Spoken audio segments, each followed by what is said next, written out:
What's up, everybody? So everybody these days talking about success is a marathon. Have you ever ran a marathon and are you trying to be successful? Well, I'll let you know the clues and the keys in this video.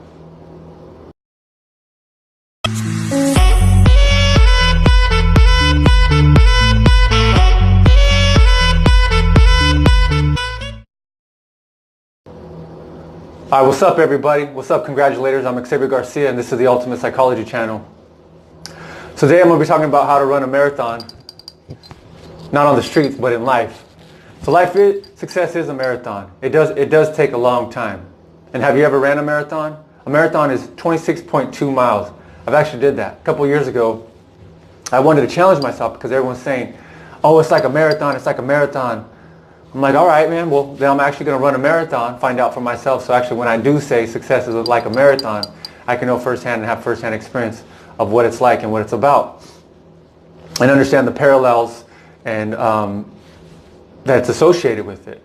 So when I set out to, the first tip actually here in running a marathon or being successful in life is you got to do your research. You know, you can't just go in there blindly and just hope you're going to do well. You're going to crash and burn from the start. From what kind of shoes you want to wear to what kind of nutrition you need to take in, what kind of weights you need to do. All this research. You don't want to go crazy about it, but you have to have a mentality or an idea of what you're getting yourself into. And once you do the research, you actually start training for it. And you'll learn so much in the training because now you're putting your book smart, which actually with practical experience. And you get to fuse the two, coalesce that information. And then of course you have game day, or the actual experience where you're putting it on the line. All that hard work and preparation goes into the big day, the day of the event, and you execute, right? And then of course, as you envisioned, as you've exercised in your imagination, you finish the race, you finish strong, and you celebrate in victory. So that was kind of my experience, and with my research phase, and just like anything else that you want to do in life, whether it be a profession or be successful in relationships, especially long-term relationships, committed relationships like marriage. This is like till the wheels fall off, right? Till death do us part. So you want to be up on the level and have the mindset and get into the mode that you're going to have a mindset that's going to last. And of course, all throughout any endeavor, you're going to also need maintenance. So, the difference between, having a win and being successful is that successful is accumulated winning. Anyone can get lucky once or twice and have a great big win or victory, but to have sustained success, win after win, multiple wins, now you're becoming successful where you have more wins than losses, and you can do it predictably because you know what it takes and you're putting the effort. So it does take some wisdom, which is the experience and the reflection. What mistakes did I make, and what would I do differently for next time? Then you apply that information, that newfound wisdom, to your next endeavor, your next event. So this wasn't easy earning it. I did my research, watched a lot of videos, and whatever you're doing, apply the same approach, and you'll get the same results. Why are some people more successful than others? Because successful people do what other successful people do. Therefore, hence, they get what other successful people get. That's to quote Brian Tracy, success expert, my role model, one of my role models. And so, I watched videos and I watched people's nutrition, I watched their training techniques, and I started doing those mental rehearsals, that mental exercise to try to visualize what it would be like out on the road. I saw a map of the course, and so I kind of imagined what it would be like to run that course. And so again, wherever you're at, whatever you're trying to do, take those principles and align them with your vision and your path and the lane that you're going in, and you'll experience great rewards, some awesome fruit. So I prepared for that, and then I started getting out on the track. Right, I found a spot that I can train regularly. It was a lake by my house. It's a 5-mile lake, and I would run that. And I started off slowly. I didn't just go out because it's 26.2 miles, and that's no joke, right? That's not for amateurs. That's not for beginners. And so, I practiced walking, because I wasn't in shape at the time. I was used to eating California breakfast burritos, and I was kind of having a time of my life at the time. and in that way. And I decided that this had to change. And the experience came because I went to go hook up with an ex-girlfriend, and she noticed and she saw that I didn't have a six-pack anymore. She's like, "What happened to your six-pack?" And I was like, "Oh, right." So never wanted that to happen again. So I went to work, and that was a great motivator. You know, thank God I'm not with that girl anymore because I found my wife, but that woman. But it still served the experience that I used as fuel to improve myself and become a better person, both mentally and relationships and physically. And so, I challenged myself. I did it for my 35th birthday. That was 2 years ago as of today, the recording of this video, 2019. And so, I found the spot, started walking around it, got to get in a feel. I was like, okay, 5 miles. And at the time I could kind of like do 3 miles nonstop. And then there's timing too for a marathon. There's, you have to do it under 7 hours, which most people can do. Like a good walking pace, walking speed is about 7 hours at 26 miles. And I go to that lake, and I find other places too. But one weekend I would train every morning. I'd try to do 3 miles every day. And you already have to have massive commitment, massive dedication. You need massive fuel. Sometimes and that's what I had. I had that catalyst of that experience. And then also because I had the experience, because I knew I was becoming successful, I was going to be a success in life. And I wanted to be able to relate to it because I'm hearing other people talking about it's like a marathon, and I know, why not make my dreams into a reality and not just talk about metaphors, but actually live them out, like in reality. So I picked that up. I do those laps and 3 miles every day. And for you, do little things every day, and then you'll have big showings. And so my weekend was a big day. So I'll build up 5 miles nonstop. Next weekend I would do 10 miles, and I would get up to 10 miles every weekend until I felt I could do better. And then I would build it up to 15 miles, which would be 3 laps. And then maybe once a month, and if it took me a long time, I couldn't do it nonstop. So I would, walk, a certain amount of time, because it was also about my safety too, putting safety first, not putting myself at risk. And there's a marginal area where you have to push yourself to grow and to get better. But there's a difference between being uncomfortable, because you have to dig within yourself. You got to find that drive, go deeper than you've ever gone deep within yourself before.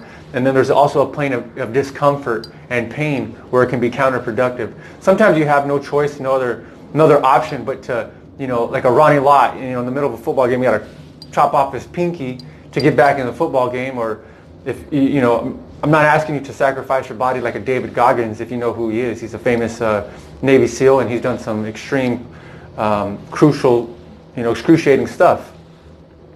And so, and if that's your goal, if that's your ambition to get up to that level, then that's fine, and all power to you. But the thing is it's not meant for everybody, and that's only for certain situations where you have to sacrifice yourself.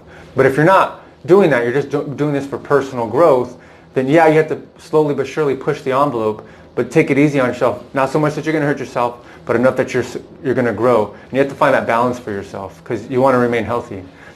Plenty of hydration and having nutrition, because I would bonk, meaning I would get these massive headaches because I wasn't eating enough. Before my pre-game meal, my pre-run meal, I wasn't eating enough calories. So by the time I'd get out there in the hot sun, I'd be running. I thought I'd be like, man, why is this beating me up so bad? And because I wasn't fueling myself properly. And it took me a minute, by talking to other people, experienced people, the wisdom of others, to realize that about my training. And when I adjusted that, felt so much better and had so much more confidence, because now I can go out there with the exuberance that I wanted and I needed to have fun and make it an enjoyable time. So I'm running these, I get up to 20 miles, and I would take my time. I'd park my car in a certain spot. So every 5 miles, I'd come back around. I could have a little snack at my car, drink some water, and that'd be cool. Pause, and then I'd go back around and do it again. And so that's how I built myself up over, I'd say several months. And so by the time race day came, I was pretty confident that I was going to hit a certain time that I was going to be proud of, or that at least I was going to like, because I wasn't trying to impress anybody. I was running the race for myself. I didn't want to compete. Unbeknownst to me, that's how things happen. One of my bosses at the time, my managers, just said he was going to join the race too, and I was kind of like, oh man, now it's like I didn't want to compete, and I can't let this old man beat me. And the times that he was tracking, saying that he was running, I was like, oh, he's going to scorch me, you know? And I was okay with that. I had to be okay with that because, number one, I want to maintain our friendship and our relationship. But at the same time, this isn't about other people and accolades. This is about me and my mission and my purpose in life. And so, you know, sometimes there's a time to compete with other people and be number one. But then it's just about being number one for yourself and having that moral victory and that personal satisfaction that comes with that you did something different. You pushed beyond your limits. You got off the couch and you became somebody better because you reached and you strived for a goal. And to set me up for future success in life. This wasn't a one-time successful event and then I just go back to being on the couch or going back to being lazy. This was to get me up in gear, up and running so that I knew that once I can accomplish something like that, I could do anything else that I put my mind to. So, so I did my research, I did the training, and then came game day. And, you know, now I have my boss in the mix, and we get to the starting line, finally it's the day of the event, the day of the race. And I'm stoked. I'm stoked that bell goes off or that gunshot goes off. I see him there, and I take off like a rabbit, man. I take off, and I'm boom, high stepping it. And I'm making progress like I never thought or imagined I would have made progress because once you get out there, you get the vibe and the feel of the other people around you. There's just a certain something in the air that lifts you up, right? Gives you wings. And I took off like a dart and I was kind of nervous at first. I'm like, should I go at this pace? Should I go this fast? I'm like, I'm just going to go with it, man. And so I did, and actually I had to use the restroom at one point in time.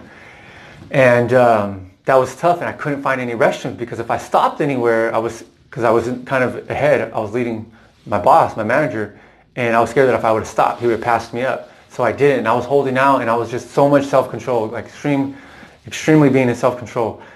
And we finally got to mile 17 out of the 26.2, and I saw one, I took it, and that was it. And we're getting towards the end of the race now, but the thing is when I came out of that restroom, that porta potty, I kind of lost my energy. I didn't know where I went, my mojo. And I didn't have the same stride that I had. So my stride change, I couldn't kick back into flow, into that state of mind where I was like entranced. But I knew I couldn't stop. So something about my mechanics wasn't working right. And by the time that I got to the end of the race, my feet were just crippling in pain. It was just hurting. I later found out that I had plantar fasciitis. And, you know, it didn't feel like any bones were broken, but they were pretty badly beat up. I was kind of hobbling at the end. I was staying in the prone position because my goal was to like not walk. And I kept going and going just like the Energizer Bunny. And I don't know what kept me up, but I just kept keeping up. Well, I also felt like any moment he was going to pass me by and just like laugh in my face or, you know, wink or whatever like that because he's a good sport. And I would expect good sportsmanship from him because that's the type of guy, the character that he is. But he never came. He never caught up. I covered too much distance at the beginning, and I was worried for nothing. But you know, otherwise, I would have been a good sport as well. You know, may the best man win, or even if it's not a competition, you know, you give respect to where respect is due. And you know, and that just serves me a lesson to do better preparation next time. And sometimes we don't get it next time, so that's the scary, that's the opportunity, and you have to find meaning in that and still be able to have cultivate a future for, you know, whatever's going to be the next situation or event in your life. Because sometimes there is no take-backs, no second chances. But yeah, at the end of the race, there was this hill, this steep. I remember seeing a sign that said, "Come at me, bro," and it said "by the hill," like the hill said that. It's kind of funny. And we get there. I get to the end of the race, and I can see the finish line now. And all of a sudden, I'm hearing this, "Woo, woo! That's my brother. That's my husband." And I saw my sister there, and I saw my wife there, and we were just newly married, probably like just a few months. And you know, that was nice. They didn't expect me to be there so early because the time that I reported to them was much slower. But again, I just being in that environment, sometimes those are blessings that come. And I covered a lot of ground from it, made up a lot of ground. So I finished. I was aching. They gave me the medal, 26.2 miles. I said, I'll never do that again. I may or may not. But, you know, got this cool, awesome jacket. I'm proud of it. And I put in my work. I finished the race. And, you know, I finished strong as best I could. And so that's what I got to say for right now. You know, you have your race to run in life, whether it's in business or in relationships or in your health journey, or even if you're a YouTube creator and whatever endeavor you're taking, you have your race to run and you're going to go through your times where you feel like giving up. And are you really committed to this thing or not? And, you have to find that resolve. And some of you won't make it, but, this video is for those who will. And sometimes you got to go deeper than you've ever gone to know what you're truly made of. And just a message to all of you out there, you can do it. In this day and age, you're seeing people, there's success stories, inspirational stories all around us.